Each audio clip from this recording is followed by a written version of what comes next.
Comprendre l'Africain, c'est le thème à notre menu ce jour. Si tu es nouveau sur cette chaîne, moi je m'appelle Michel et je t'aide à développer ton activité. Eh bien, l'Africain, c'est quelqu'un de très particulier sur qui parfois on en voit souvent quelques tentacules, soit disant qu'il a un système de vie et qu'il ne répond pas souvent aux besoins du marché. Je ne vais peut-être pas vous surprendre, mais je vais aussi vous dire des choses que vous comprenez, mais que vous ne maîtrisez pas bien de l'Africain.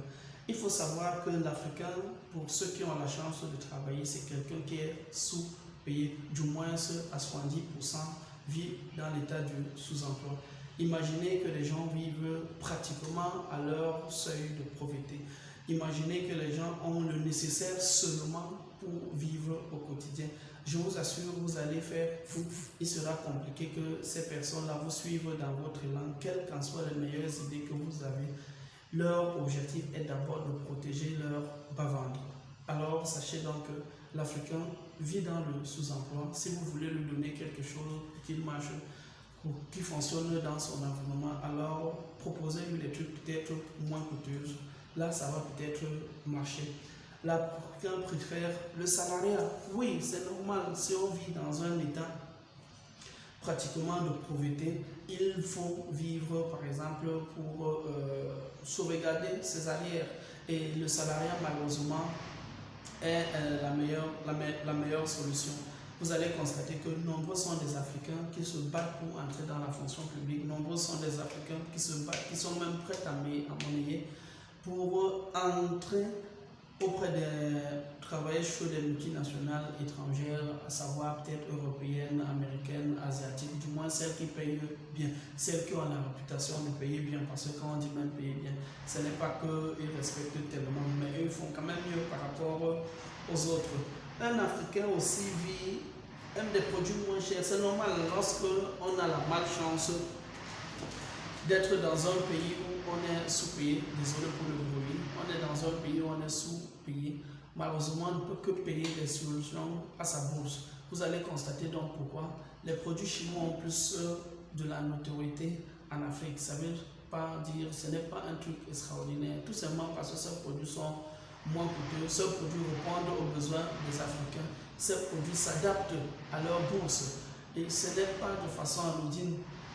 On s'en fout de la qualité malheureusement. Si j'ai par exemple 5 000 francs et que ces 5 000 francs pour m'acheter une paire de chaussures, la même basket, parfois au standard européen, pourrait me revenir à 20 000 voire 25 000 francs. Ce n'est pas évident.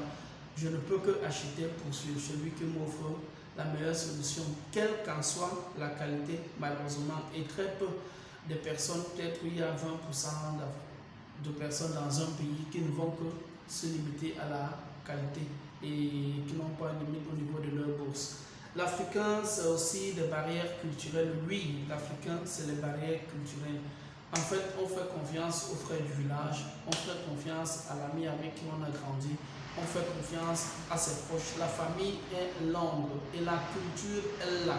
Si la culture dit telle, on doit respecter telle qu'elle. Et très peu des Africains sont éveillés jusqu'à ce point à dire peut-être non à la culture, ou du moins à être diplomate face à la culture. Malheureusement, c'est encore ça et c'est encore ce qui se vit dans de nombreuses villes africaines.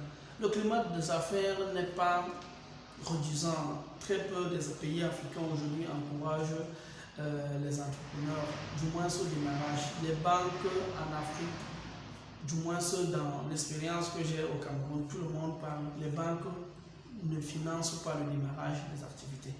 Ça veut dire que vous pouvez avoir le meilleur produit du monde, il vous sera difficile d'avoir un capital de démarrage auprès d'une banque.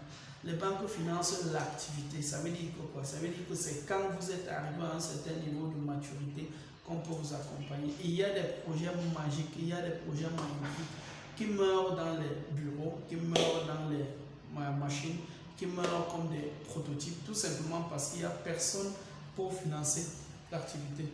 C'était peut-être le cas dans d'autres pays, mais au moins ils ont compris qu'il faut financer le début d'activité, au moins pour accompagner la première année.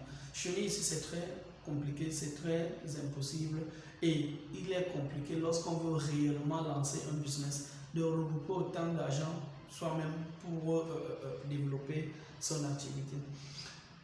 Le marketing, l'Africain n'a pas la culture marketing. Ça veut dire que ceux qui réussissent à se lancer dans les affaires n'ont pas la culture marketing.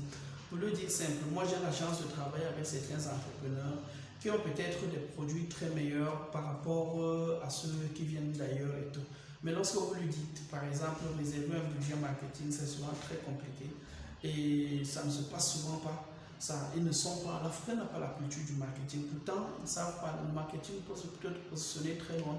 Avec le marketing, tu as un petit budget, tu arrives à te faire connaître. Une fois que tu te fais connaître, à travers 6 mois, tout le monde vient te connaître ton produit. Si tu n'as plus de l'argent, là maintenant, la banque peut financer très rapidement l'activité. Mais ça, on n'a pas cette culture-là. On préfère marcher avec son meilleur produit du monde dans la poche, très compliqué. Et ça ne marche très souvent pas. L'entreprise finit par mourir ou alors ça prend du temps pour se développer. Et parfois, le porteur du projet lui-même, il se lasse au fur et à mesure que le temps passe. Il est sûr qu'il a le meilleur produit aux standards internationaux, mais malheureusement, il n'y a personne pour accompagner, tout simplement parce qu'il n'a pas pu prendre de risque marketing ou alors des personnes autour de lui n'ont pas pu lui procurer de l'argent pour lancer l'entreprise.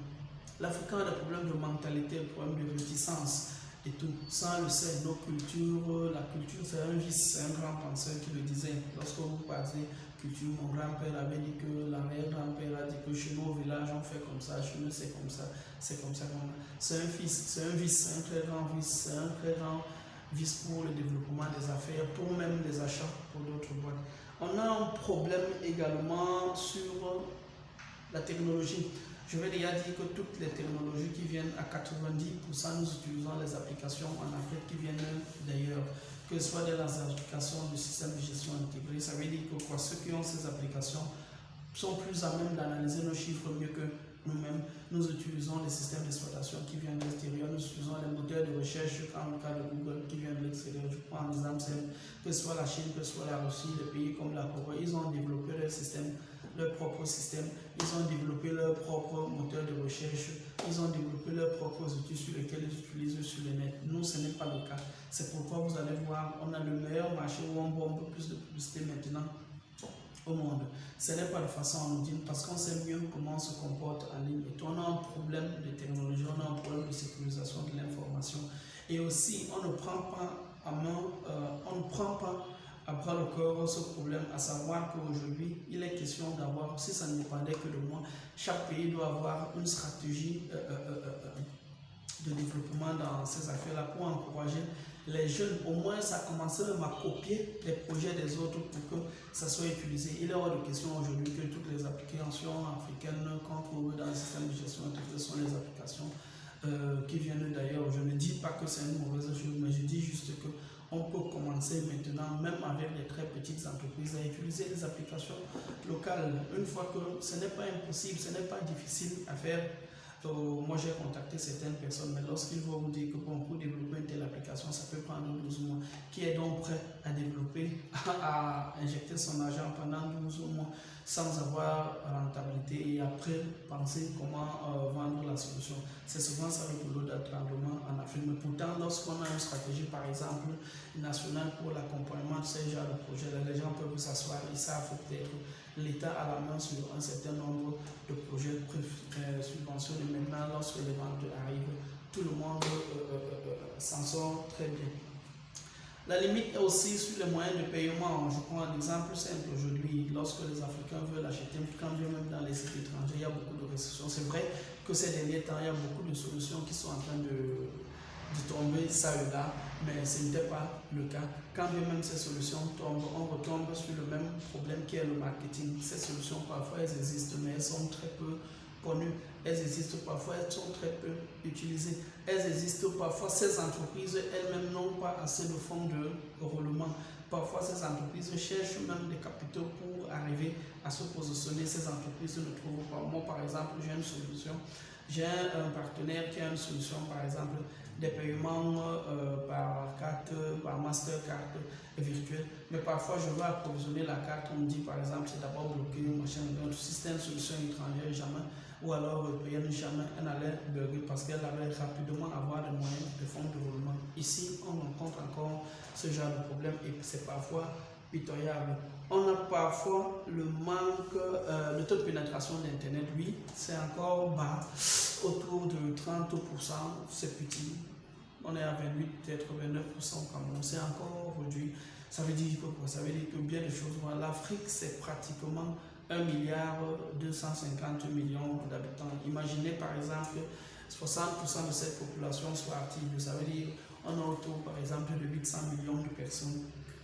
Si c'est 800 millions, là, quelqu'un se dit par exemple, je calcule une part de marché par exemple sur les 800 millions, par exemple de 1%.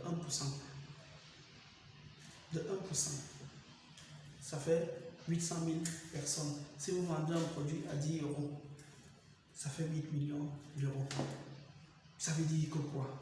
Je finis par là pour dire, vous devez donc comprendre maintenant quelle opportunité Internet nous offre, quels sont les efforts que nous devons faire, nous Africains, pour arriver à nous positionner sur ce marché-là. Quels sont les challenges qui sont certes difficiles, mais pas impossibles à relever en tant qu'Africain. Alors, je vous dis, si cette vidéo vous a plu, abonnez-vous massivement à la chaîne parce que ce n'est que le début d'une merveilleuse aventure.